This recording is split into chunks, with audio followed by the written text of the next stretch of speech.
Restoring price stability will take some time and requires using our tools forcefully. Reducing inflation is likely to require a sustained period of below-trend growth. Restoring price stability will likely require maintaining a restrictive policy stance for some time. It's a message that he wants to give. We're going to fight inflation, and we're going to keep at it, even if the economy slows. He did make the point that, yes, there will be short-term pain, but if you don't bring inflation down durably, then there's going to be much more longer-term pain. Dow is down about 1,000 points. The S&P has now broken the early August low. Hello and welcome to Bazaar Morning Call. I'm Prashant. With me, my colleagues Sonia and Nigel. Guys, good morning. Hi, morning. I mean, it's deep, dark red across the board, wherever you look. And I think absolutely no doubt which way the opening is going to be. The only question is what happens after the opening. The ASX is right now indicating a near 400 point gap down. Is it possible that that gap, it's not as large, but even if it is, say, a 200, 250, which I think it's easily possible by 9:15, what after that? Does this move open up far greater downsides, or will dips get bought? I think we are at a bit of an inflection point in that sense, and we'll talk more about this over the next, 2.5 hours. Markets very much the focus all day today here. Guys, hi. Hi, morning Prashant, morning Nigel. And after yesterday's stunning victory that India had versus Pakistan, someone messaged me that, I hope this victory rubs off on the markets. But I guess life doesn't work that way, right? It's not that simple. And there's a range of emotions that we wake up to. Of course, that great day last evening. And absolutely. Everyone loves a good win, but I doubt that the Bulls are going to get a good win today. It was a global bear onslaught on Friday. No two ways about that. And Asia is sharply in the red as well. The Dow was down 1,000 points, as we said, the S&P 500. And this is the second week running that the global markets are under pressure. What did Jerome Powell say that spooked the market so much? All he said is that the central bank will not back off in its fight against inflation, so they'll do whatever it takes. The expectation is that there will be another big rate hike by the Fed in September. Some are even looking at 75 basis points. You don't know if that will come through or not, but he was more hawkish than was expected earlier, and that spooked the markets. The Sensex and the Nifty, of course, they in any case snapped their 5-week winning streak last week. FI sold a bit, about 51 odd crores. But I think the big question really now is, will global cues assume center stage? They will today.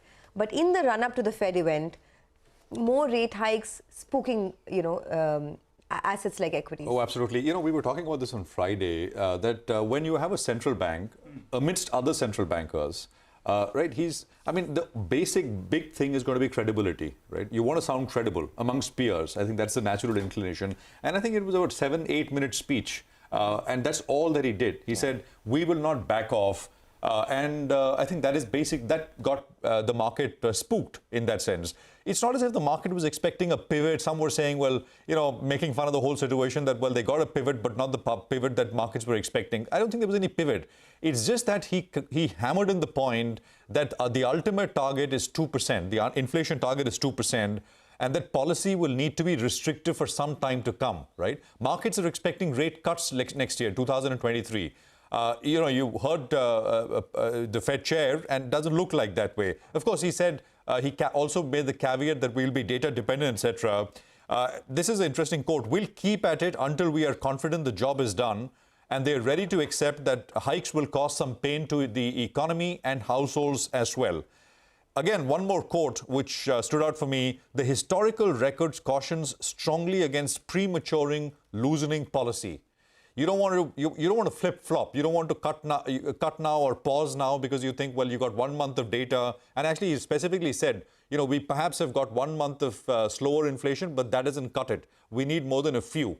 No prematuring, loosening, or taking the foot off the pedal. And I think this was one of those things. He also mentioned Paul Volcker multiple times, several times. And of course, Mr. Volcker is the inflation-fighting legend. Of course, the economy crashed by the end of it, but he said, we don't want that kind of a situation. But he said, make no mistake that this Fed is as committed as the Volcker Fed to bring inflation lower. So I think it was absolutely clearly textbook standard hawkish. Nothing out of the ordinary, I should add. It was not as if he said something which is not said before, but he made the point and kind of, set the line down. Where does this leave us? A gap down? I mean, US markets, of course, sold off very, very aggressively. And I think we get a lower start here as well. So on the Nifty, just a couple of things. And this is something which was a bit of a head scratcher on Friday as well. The futures premium was 100 points on spot. It's the highest it has been in a year. What does the futures premium indicate? It indicates optimism, right? So first of all, there is that 100-point extra, which I think will go. So that's why maybe the cut is seeming a little larger than it would have as well. The Nifty, and this is a point that we made on the editors roundtable with that graphic, has remained inside the upper trend line drawn from the October highs. It's under it. And then, of course, I mean, when we put that out, the Fed chair was yet to speak, but I think we go lower in that channel on the lower bound. The Nifty 20-day moving average stands at 17,531. If you want a level to latch on to, which is very near term, I mean, you could look at this, but this, of course, goes straight away. The bigger important kind of level is 16,951, which is nothing but the high made on the 28th of July. There was a bit of a gap there. The market bottomed in June, made a move up, and started furiously moving up starting the 28th of July. So there was a gap which is 16,951. So it's possible eventually, I mean, people who track technicals levels are focused on that level. Just a quick look at the what indices have done. So the second particular column is what the market has done from the recent highs. The S&P is down 6% after gaining 17% from the lows. The MSCI World is down 2.5% after gaining 14%. The Nifty is down 2% after gaining 18.5%. The Nifty, by the way, has beaten emerging market indices for 10 quarters in a row. So we are sitting on some pretty steep outperformance. So there is little room for error. There was little room for error. The market, as the futures premium was indicating, was getting a little ahead of itself. And I think it's going to get yanked back, straight back. The question is, after the gap down today, does it open up greater downsides? It's possible we see 17,000 pretty quickly. But what after that? I think those are questions which we will tackle as we go along. Nigel. Well, let's take stock first of the FI flows. People were worried that we had an FI net sell number on Friday, but you need to strip off that, Rolex rings large trade. So stripped of that, in fact, they were buyers. The problem is that even stripped of that, the buy quantum has come down substantially. In the previous week, you're getting 1,000, 1,500, 2,000 crores odd. So they're still net buyers, but the quantum has come down. What are the FIs doing in the F&O market? They covered some shorts, though they continue to remain net short on the index. So the short positioning is at around 61%. That compares with around 65% odd. There's high activity both on the call as well as on the put side. Just a quick point here. If the FIs are not going to be putting in the big money and they're going to be net short on the index, being net short on the index is not such a bad thing. That gives you hope of a bit of a short covering bounce. That's the way I look at it, at least.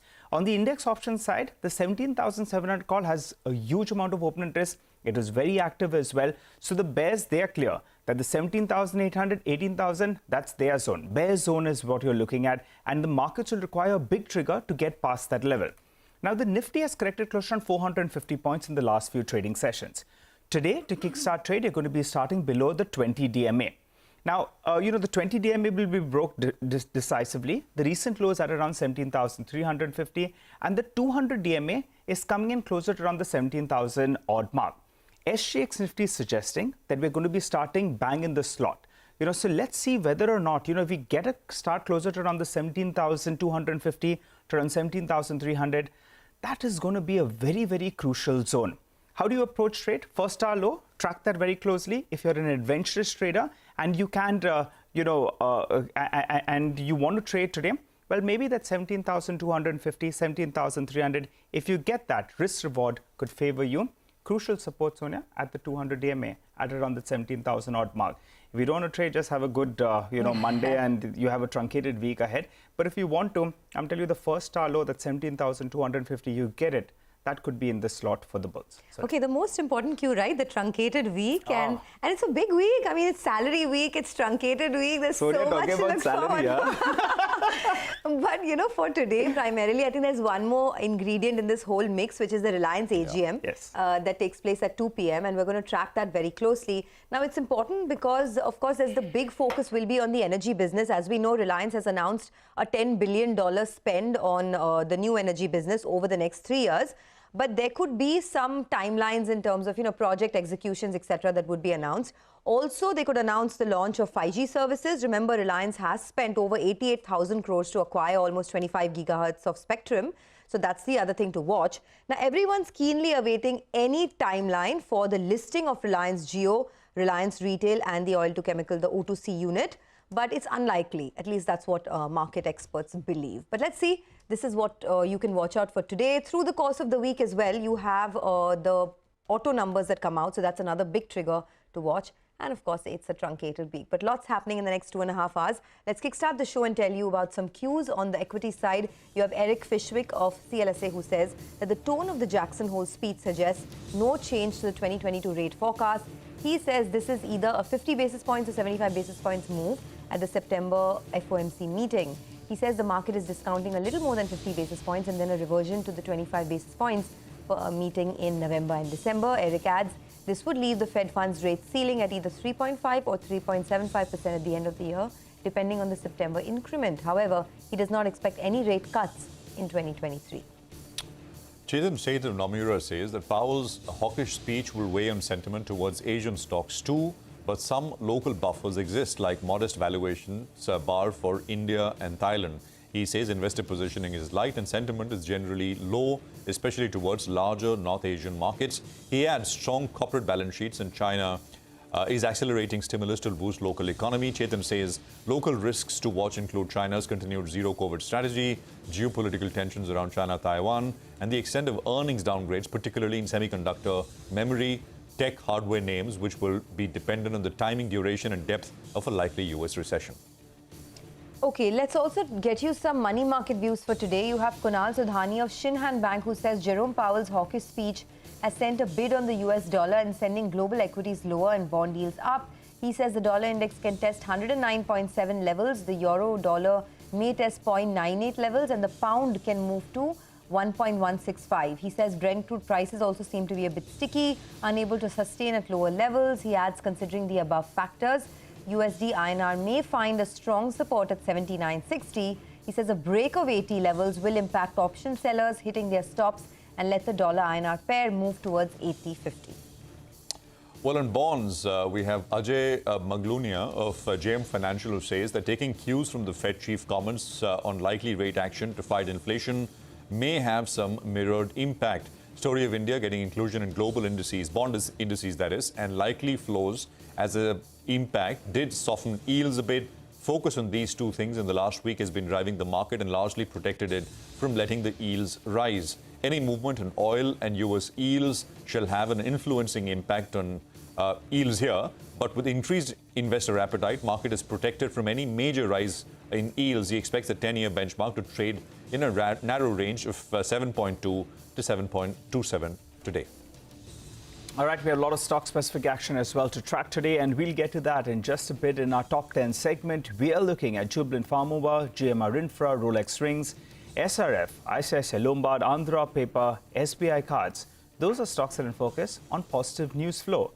Then we also have Glenmark, Cipla, IRCTC. They're stocks that are likely to open up in the red. Actually, given the kind of start we're going to have, I guess most of these stocks will be opening up with a bit of a downtick.